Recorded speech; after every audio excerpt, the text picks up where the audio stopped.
Moi, c'est Madame Gratitude Ntonda. Je suis CEO de l'entreprise Cetrapal, une entreprise qui évolue dans les secteurs de la transformation de fruits et légumes. Donc, nous faisons de jus à base de mangue et à base de maracuja, à base d'orange. Nous sommes basés au Congo central, plus précisément à Kisanto.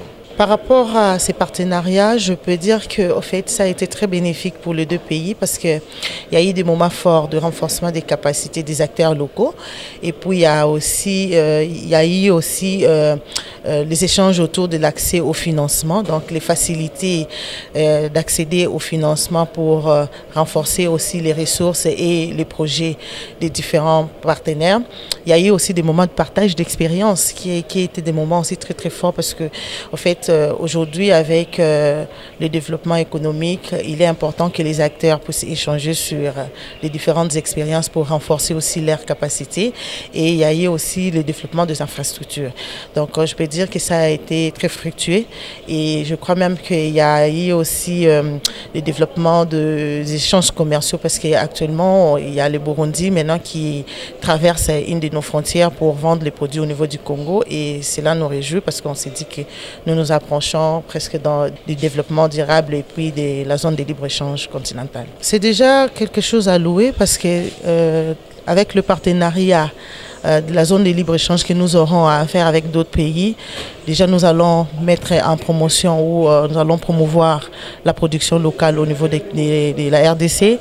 Nous allons faire la promotion des différentes ressources que nous avons et ces échanges vont impacter directement dans la vie des entrepreneurs que nous sommes parce que déjà avoir un marché continental, ce n'est pas de choses et je vois que avec ces échanges, les commerçants, les entrepreneurs auront à bénéficier et ça va aussi augmenter notre économie, notre portefeuille. Donc, c'est quelque chose de très intéressant. Au niveau des industries, donc là, nous aurons par exemple l'agriculture durable. Donc, déjà, l'agriculture, c'est un des secteurs qui va beaucoup bénéficier de ces échanges. On a aussi la foresterie et la gestion des ressources naturelles.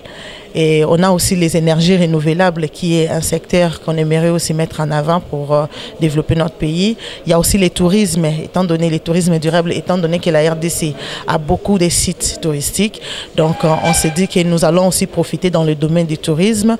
On a aussi l'industrie de la transformation qui est aussi un grand marché pour la RDC parce que nous produisons, nous avons l'agriculture et nous aimerions donner de la valeur ajoutée et nous les faisons déjà. Voilà pourquoi on s'est dit que l'industrie alimentaire aussi est très très important.